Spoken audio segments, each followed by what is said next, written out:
দরুদ আর সালাম পাঠ করে কোরআনে কারিমের একটা আয়াত পড়েছি মাত্র, সূরা মাআরিজ থেকে 11 নম্বর আয়াত। আমার আলোচনার বিষয় আজকে মুক্তিপণ। কি বললাম? এত কঠিন বিষয় এটা। দুনিয়ার হিসাবে তো আছে, মরণের পরে আল্লাহ একটা বিষয় সাজিয়েছেন।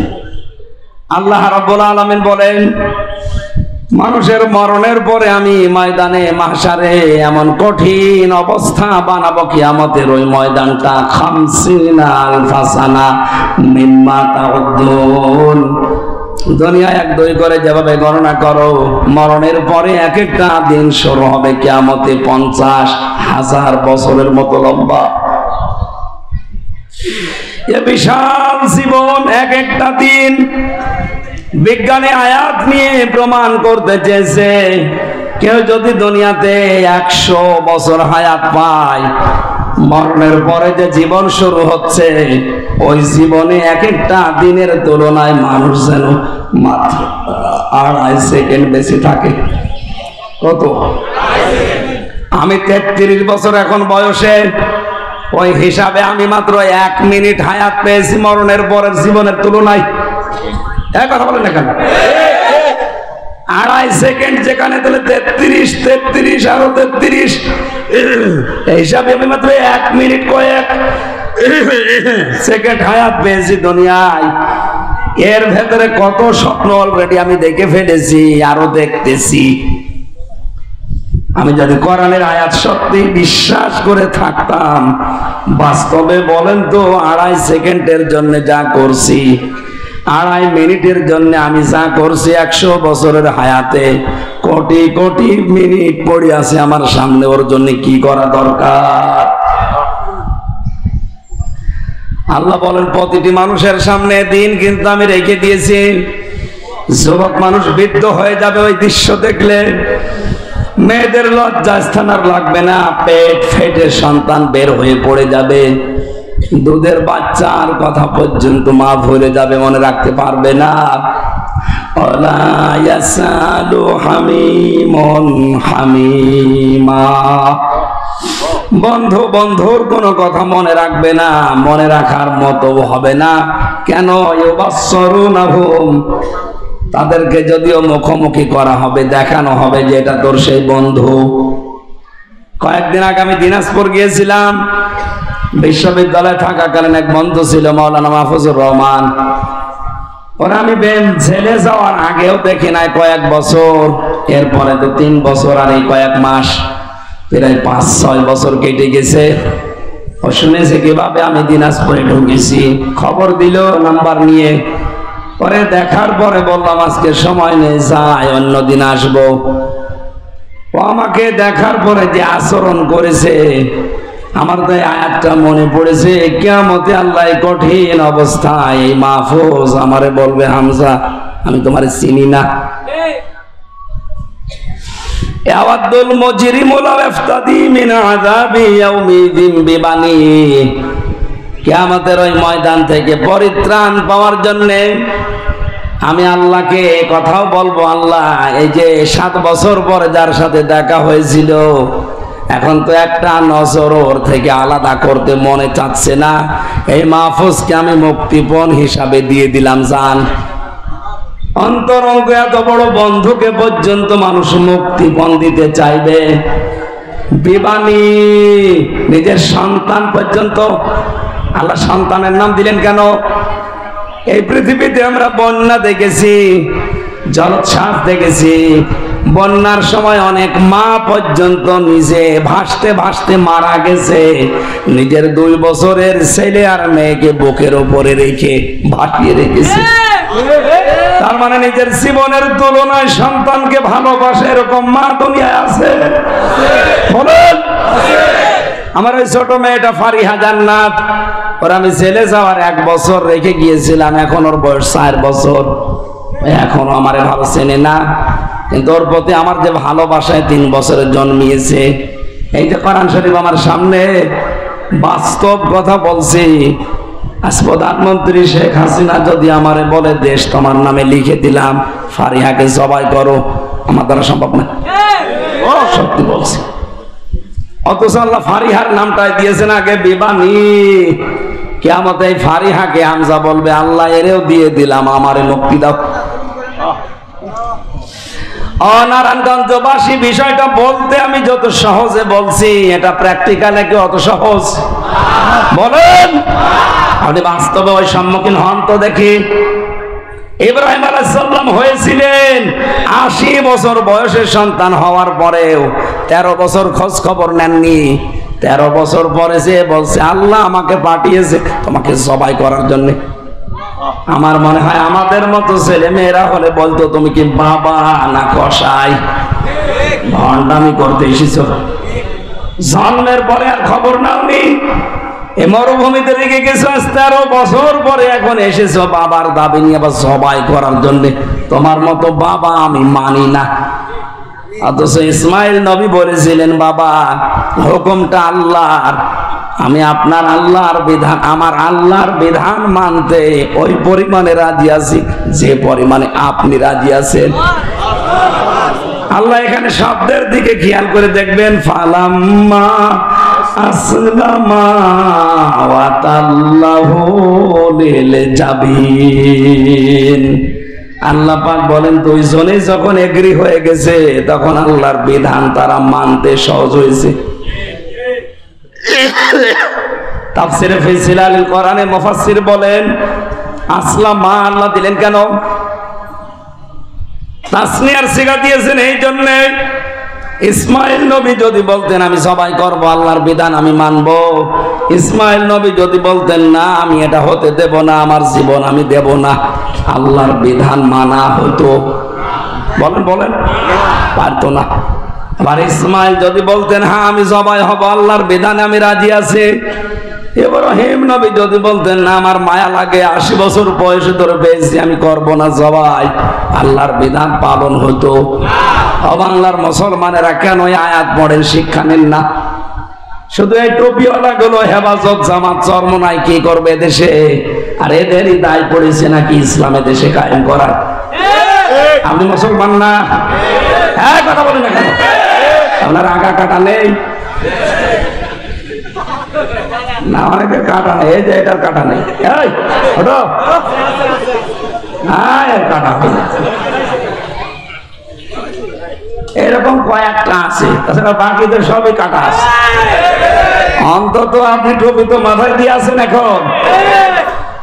আমরা আজ যারা দেশের দায়িত্বে আছি 1734 জন মানুষ, প্রধানমন্ত্রী শেখ হাসিনা থেকে শুরু করে আপনাদের এলাকার উপজেলা চেয়ারম্যান পর্যন্ত, এই মানুষগুলো যতদিন পর্যন্ত ইব্রাহিম আলাইহিস সালামের ভূমিকায় অবতীর্ণ না হবে, 16 কোটি জনগণ আমরা যারা, তারা যদি ইসমাইল নবীর ভূমিকায় এগিয়ে না আসি, কিয়ামতের আগে দেশে ইসলাম কায়েম হবে।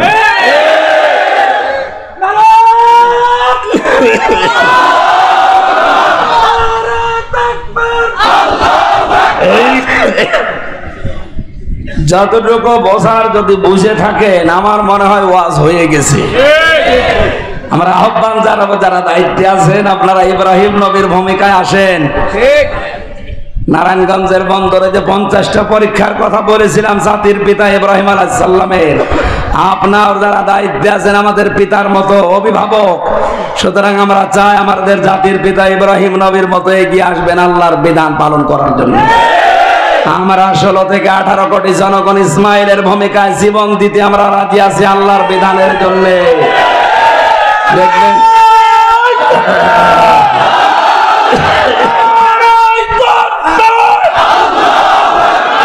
ইসলামের শত্রুরা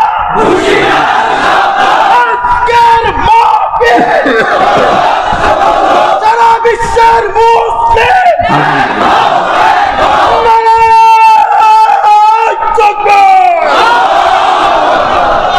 ইসলামের শত্রু নেই এদেশে। 4 ভাগ অন্যান্য উল্টো লোক আছে, 96 ভাগ আমরা। সুতরাং আমাদের ওই চিন্তা নেই, ও শত্রুতা করেও কিছু করতে পারবে না। বহু চেষ্টা চালাচ্ছে, এখনো পর্যন্ত ষড়যন্ত্র বন্ধ নেই। বিভিন্ন রকমের সূক্ষ্ম ষড়যন্ত্র চলছে। না আপনি পারবেন না, আপনাকে আমি কোরআন সামনে নিয়ে আল্লাহর দিকে তাকিয়ে বিশাল জনসমুদ্র সামনে নিয়ে গ্যারান্টি দিচ্ছি, এদেশে এখনো যারা ষড়যন্ত্রে আছেন থামেন, পারবেন না। যা যা ষড়যন্ত্র করছেন ওখানে থেমে যান, কিয়ামতের আগে দেশ থেকে ইসলাম বিদায় করা সম্ভব না। যত চেষ্টা চালাচ্ছে তত বেড়ে যাচ্ছে। কি করেছেন আমারে 3 বছর আটকিয়ে? আগে 20,000 মানুষ হতো, এখন 50,000 হচ্ছে। এজন্য হবে না এভাবে, এই সিস্টেম বাদ দেন, আদর্শ নিয়ে আসেন। আমরা এসেছি রসুলের আদর্শ নিয়ে। পৃথিবীর কোন আদর্শ এখানে আর হবে না, এই জায়গায় সব জিরো। বলেন, এই জন্য আমাদের উচিত হচ্ছে আমরা সবচাইতে আপন যেটাকে বলি সন্তান। আমার ফারিহাকে পর্যন্ত যদি কিয়ামতে আমি দিতে চাই, তে আর কে বাকি থাকে? আল্লাহ এরপরও আরেকজনের নাম দিয়েছে। আল্লাহ পাক বলেন ওয়াসাহিবাতিহি ওয়া আখি, মানুষ কিয়ামতে তার বউকে পর্যন্ত মুক্তিপণ দিতে চাইবে। কাকে? বলেন বলেন, এমনকি তার ভাইকে।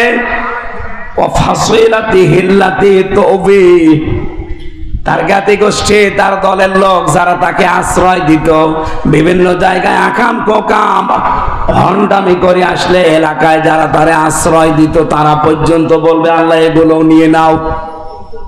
অমান ফিরারদি জামিআ, পৃথিবীর যত সম্পদের মালিক সে ছিল, স্থায়ী অস্থায়ী সব আল্লাহর কাছে বিনিময় হিসাবে বলবে এগুলো নাও।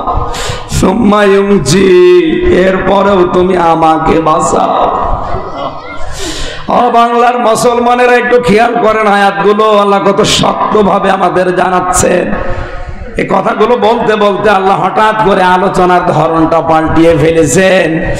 আল্লাহ পাক বলেন এতগুলো জিনিস মানুষ আমাকে দিতে চাচ্ছে মুক্তিপণ হিসাবে বাঁচার জন্য। কাল্লা, কখনোই না। ইন্নাহা লাজ, তাকে আমি লাজয় প্রবেশ করাবো। কোথায়?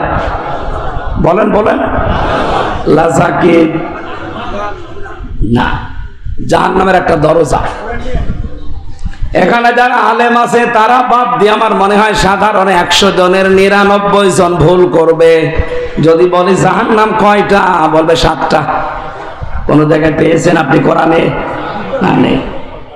কোরআনে আছে জাহান্নাম একটা, আর জাহান্নামের দরজা 7টা। কয়টা? এটা তো আমি বানালাম নাকি? সূরা হিজর 14 নাম্বার পারার 3 নাম্বার পৃষ্ঠা 9 নাম্বার লাইনে 44 নাম্বার আয়াতে আছে। আল্লাহ পাক বলেন জাহান্নাম একটা, লাহা সাবাতু আবওয়াব, এর দরজা 7টা। দরজা লিকুল্লি বাবিম মিনহুম জুজউম মাকসুম। দুনিয়াতে যে যে ধরনের অপরাধ করবে, কিয়ামতে আল্লাহ তাকে ওই দরজা দিয়ে প্রবেশ করিয়ে শাস্তি দেবে। আজ নারায়ণগঞ্জের মানুষকে বোঝাতে চাই আমরা কোন ধরনের অপরাধ করছি আর কোন দরজা দিয়ে প্রবেশ করার উপযুক্ত হচ্ছি। যদি এখন ওই 7টা দরজার যে কোনো দরজার সামনে থাকি, ওখান থেকে ফিরে জান্নাতের দরজা আছে কয়টা? না, জান্নাতের দরজা 8টা। শুধু শুনেছেন, কোনদিন পড়েছেন? পড়েননি। কোরআনে কারিমে আল্লাহ 100টা জান্নাতের স্তরের কথা দিয়েছেন। কয়টা? 100। ওই 100টা দরজা খোলা আছে, স্তর বানানো আছে। যে যেই দরজার সামনে দিয়ে যাওয়ার সৌভাগ্য অর্জন করতে পারবেন আজকের আলোচনা থেকে শেষ পর্যন্ত। আমরা বলছিলাম জাহান্নামে একটা দরজা 7টা। কারণ কি? প্রাইমারি একটা স্কুল, এখানে 1 থেকে 5 পর্যন্ত পড়ায়। স্কুল কয়টা? বলেন বলেন। ক্লাসরুম, দরজা, যে যেই ক্লাসে পড়ে ওই দরজা দিয়ে সে প্রবেশ করে। আল্লাহ বলেন জাহান্নামও একটা।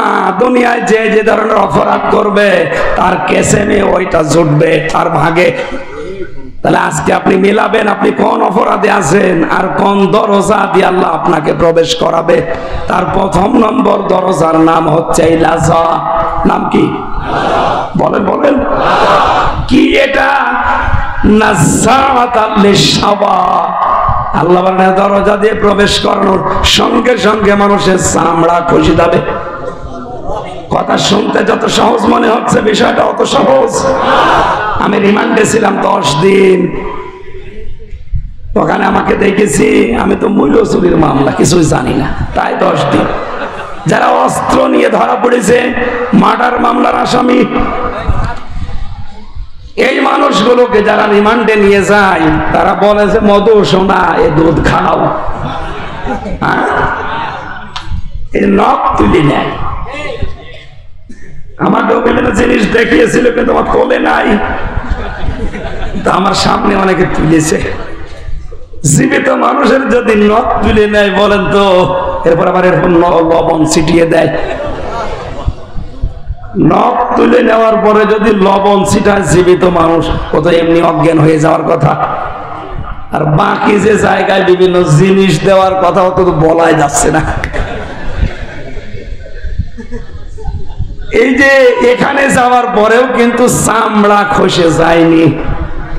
আমি একটা ঘরের ভেতরে 11 ঘন্টা দাঁড়িয়েছিলাম এক পায়ে, কিন্তু আমার কিছুই হয়নি। আমার কষ্ট হয়েছে, আমার চামড়া খসেছে। বলেন, আমার চোখ বাঁধা ছিল, হাত বাঁধা ছিল, আমার হাতে টাঙানো ছিল, অসুবিধা নেই, কিন্তু আমার চামড়া খসে নাই। আল্লাহ নাজ্জাত লিশ-শাওয়া দিয়েছে। এ ঘরে প্রবেশ করাতে সঙ্গে সঙ্গে চামড়া খসে চলে যাবে। তার মানে এমন এমন যন্ত্রপাতি সেট করা আছে, ঢুকলে চামড়া খসে যায়। এই জায়গাটা অত সহজ? বলেন কেন দেবে এখানে? কোরআনে কারীম জানাচ্ছে 2টা গুণ যাদের ভেতরে দুনিয়ায় পাওয়া যাবে, এই লাজা নামের দরজা তাদেরকে ডাকবে। নারায়ণগঞ্জের মানুষেরা মিলান তো আপনার ভেতরে আছে কিনা? তাদউ মান আদবার ওয়া তাওয়াল্লা। এই জাহান্নামের লাজার দরজা তাদেরকেই ডাকবে যারা সত্যকে সত্য জানার পরও মুখ ঘুরিয়ে চলে যায়। আর বাংলাদেশে এই চরিত্রের মানুষ বেশি। চোখে আঙ্গুল দিয়ে দেখিয়ে দেওয়া হয়, এরপরও মানতে চায় না। আমি কি নিচে নামবো না? মানে আমি আবার 3 বছর থাকি। তার মানে সত্যকে সত্য জানার পরও যারা মুখ ফিরিয়ে নেন, আপনি তো নিজে টের পাচ্ছেন, আপনি নেচ্ছেন কিনা? আপনি জানেন যে এটা সত্য কথা, কিন্তু আপনার দলের লোক না, আপনার বাবার মুরিদ না, এই জন্য আপনি মানতে চান। আপনি জানেন তাহিরি ভাই যা করছে এগুলো ঠিক না, তারপর আপনি অন্ধভাবে ওগুলো মেনে নিচ্ছেন। আপনার বিবেকের উপরে কি কুকুরে পোশাক করেছে? কোন ইসলামে আছে ওই রকম নাচানাচি করা লাগবে? সত্যকে সত্য আঙ্গুল দিয়ে দেখিয়ে দেওয়া হচ্ছে, এরপরও মানতে চাই না। এই চরিত্র যাদের আছে, বিবেক যাদের কাজে লাগে না, এর দলিল পাবেন সূরা মুলকের 10 নম্বর আয়াত। ওয়াকালু লাউ কুন্না নাসমাউ আও নাআকিলু মা কুন্না ফি আসহাবিস সাঈর। যারা জাহান্নামে যাবে তাদেরকে জিজ্ঞাসা করা হবে কেন আসলে? ওরা বলবে আমাদের আকল ছিল, বিবেক ছিল, আমরা কাজে লাগাইনি। আর আমরা শোনার পরও না শোনার ভান করেছিলাম। তারা আপনি শোনার পরও সত্যকে সত্য জানার পরও যদি না মানেন, 2 নম্বরে কি? যারা মাল সম্পদ জমা করে আর এগুলো সংরক্ষণ করার জন্য সব সময় চেষ্টা চালায়। এই বাংলাদেশে এই চরিত্রের মানুষও দিন দিন বাড়ছে। কি করে জমা করবে জমা করবে জমা করবে, আর এগুলো কি করে সংরক্ষণ করা যায়, সে বৈধ হোক আর অবৈধ হোক। দেশে জায়গা হচ্ছে না, অনেকের বেগম পাড়া বানাচ্ছে। এখানে মাল শব্দটার অর্থ পেয়েছি আমি 4টা। কয়টা? বলেন বলেন। মালের প্রধান অর্থ হচ্ছে নেককার স্ত্রী। আর নেককার স্ত্রী বলা হয় ওইটাকে যে স্বামী বাইরে থেকে বাড়িতে আসলে স্বামীকে আনন্দ দেওয়ার জন্য যেভাবে হোক স্বামীকে খুশি করে। সে সাজগোজ দিয়ে, কথাবার্তা দিয়ে, এমনকি কাতো দিয়ে হলো, অসুবিধা নেই। সম্মানিত মা বোনেরা, স্বামী বাইরে থেকে আসলে যদি ওকে খুশি করার জন্য আপনি দাঁত বের করেন হাসতে চেয়ে, যেই কয়টা দাঁত বের হবে ওই কয়টা নফল নামাজের সওয়াব হবে। এবার সুবহানাল্লাহ জোরে বলা দরকার নেই, বাড়ি যেয়ে দেখবেন দাঁত কেলিয়ে পড়ে আছে, আর বন্ধ হচ্ছে না। কেন? হুজুর বললো যে কয়টা দাঁত দেখবো ওই কয়টা নফল হজে যা আছে সব বের করে দিলাম। না, আপনাকে স্বামী অনেক বড় জিনিস, খুশি করার চেষ্টা করবেন।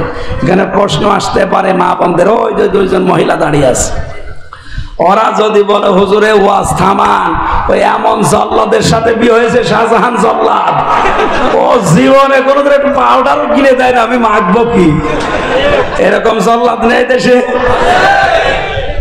না, স্ত্রীর জন্য যদি সাজগোজের জন্য খরচ করেন, এটা আবার রেকর্ড করছে, এখনই ম্যাডাম শুনবে, লাইভ চলছে, দেখছে।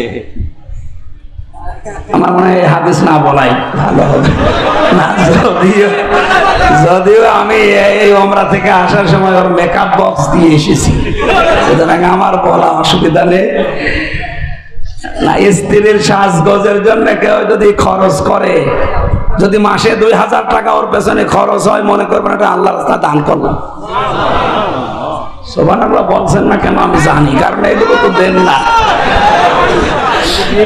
বলে 22 বছর বিয়ে করেছে, 22 বছরে 2200 টাকাও সাজতে দেয়নি। লোকের বর সাজগোজ দেখে খুব আনন্দ পান। সম্মানিত মা বোনেরা, আজ বাংলাদেশে পরকীয়া প্রেম বাড়ার পেছনে, স্বামীগুলো অন্য জায়গায় লাইন করার পেছনে কারণ আপনি। আপনাকে আল্লাহ যা দিয়েছে, যার পেছনে ও ছোটে, ওকে আল্লাহ তাই দিয়েছে। আপনি ওইভাবে থাকেন না, এই জন্য অন্য জায়গায় লাইন করেন। ও বলছে ঠিক, তার মানে নারায়ণগঞ্জ এরকম 2 নম্বরই চলছে, চালান 180 মাইল বেগে। মা বোনেরা সেই যে থাকবেন, স্বামী আসলে এটা আপনার ইবাদত। এটা কি 2 নম্বরের স্বামী যখন বাড়িতে আসবে, তার যে সম্পদ এবং তার সন্তান, এটা যেন ইসলামের পথে থাকে, এই চেষ্টা করবেন ও যখন বাইরে যাবে। 3 নম্বরে স্বামীর মন যেটা চায় ওটা যদি জায়েজ হয়, আবার বলছি, স্বামীর মন যেটা চায় ওটা যদি জায়েজ হয়, জীবন থাকতে মানা লাগবে। আমি সহ যত স্বামী এখানে বসে আছে, প্রত্যেকটা স্বামী চায় বিয়ের পরে আমার মা বাবা যেন আমার সাথে থাকে, কিন্তু 100 জনের 98টা বউ এটা চায় না। বলেন বলেন না, মেয়েরা আপনি নেককার হতে পারবেন না।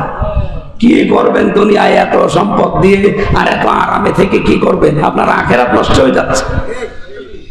এই জন্য স্বামী যদি জায়েজ কোনো কাজ চায়, জীবন থাকতে ওটা মেনে নেন, কষ্ট হোক।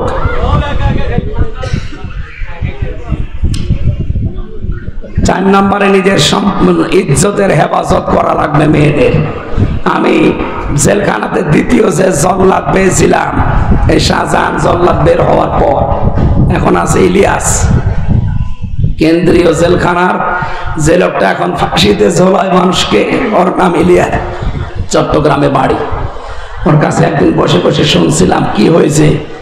বলছে 17 বছর ছিলাম সৌদি আরবে, দেশে আসার পরে বিয়ে করেছি 11 বছর। বিয়ে করার পরে শুধু বর সাথে আর মা আর বোনের সাথে মিল নেই, কিছু দিলেই খালি রাগ করে। এই বর আর মন পায় না। শেষ পর্যন্ত ও ছাতা মারার জন্য না একটা থাপ্পড় মেরেছি, মানে এমন একটা জায়গায় লেগেছে ও ছাতা মারা গেছে। এখন আমার এই যে যাবজ্জীবন যে ফাঁসি ছিল, এখন আমার 30 বছর জেল। একটা মানুষকে ফাঁসি দিলে আমি 4 মাস জেল থেকে মুক্তি পাই। সেই হিসাবে যদি 20টা ফাঁসি দিতে পারি আর 15-20 বছর যদি জেল খাটতে পারি, তাহলে বাকিগুলো মাফ হয়ে যাবে। বলেন, ওর যদি এখনো 22 বছর জেল খাটা লাগে আর ওদিকে 17 বছর, ওর জীবনে আছে কি? অথচ খুব বড় কাজ করে জীবনটা শেষ করলো এই স্বামী স্ত্রীর দ্বন্দ্ব নিয়ে।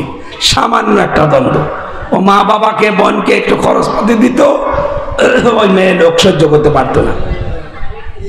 সম্মানিত মা বোনের, না, আপনি নেককার হতে পারবেন না শুধু নামাজ পড়ে রোজা করে আর কালো বোরকা পরে মনে করছেন আমি তো আল্লাহর ওলি ফাতেমা হয়ে গেছি। হবে না। আল্লাহ মেয়েদেরকে এই 4টা গুণ অর্জন করার তৌফিক দিন। জান্নাতের 8টা দরজায় তাদের জন্য খোলা। নবীজি কিয়ামতে বলবে যা আছে জান্নাত দিয়ে পারিস চলে যা।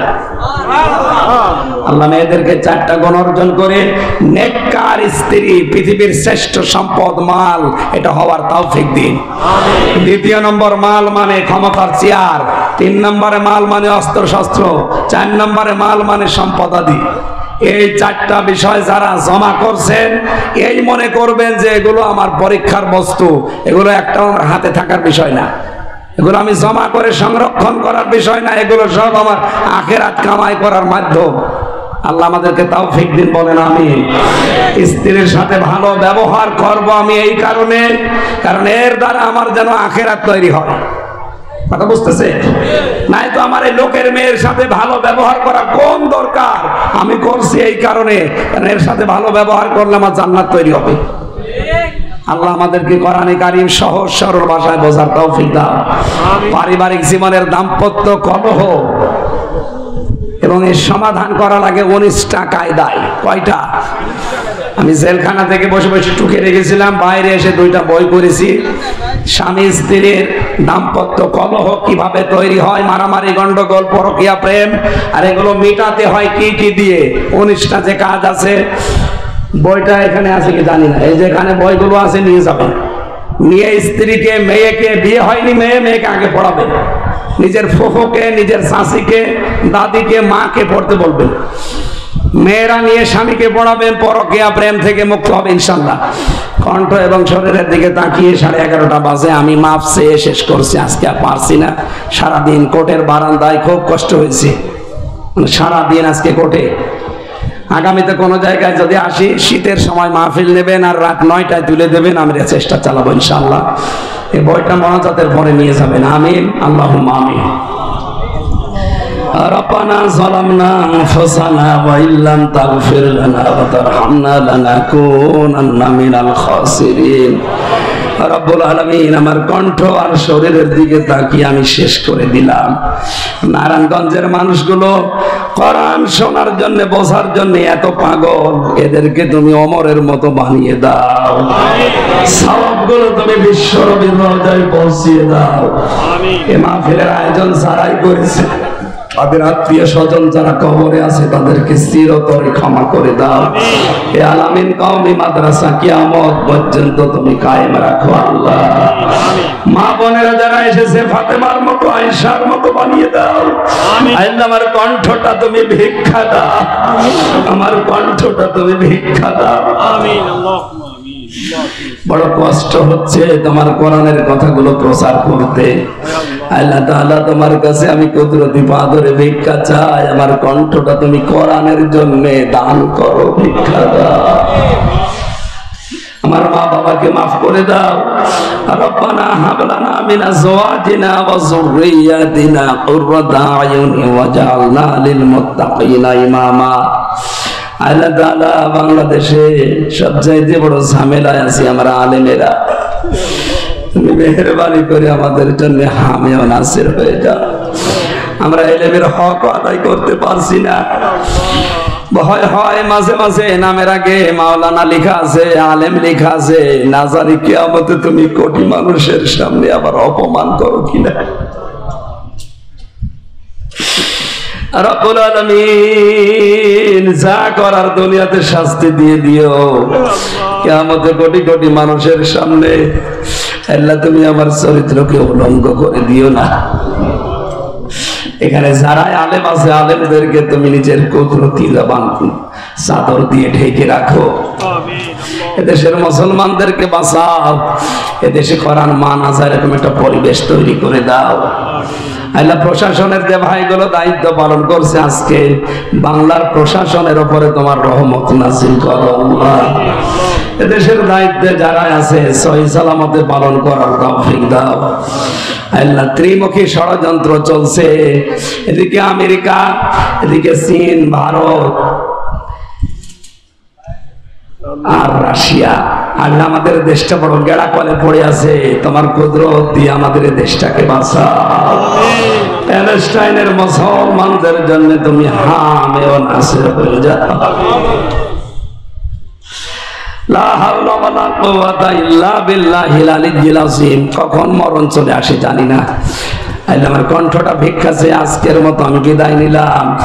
মরণের সময় যেন বলতে পারি লা ইলাহা ইল্লাল্লাহু মুহাম্মাদুর রাসূলুল্লাহ। আসসালামু আলাইকুম।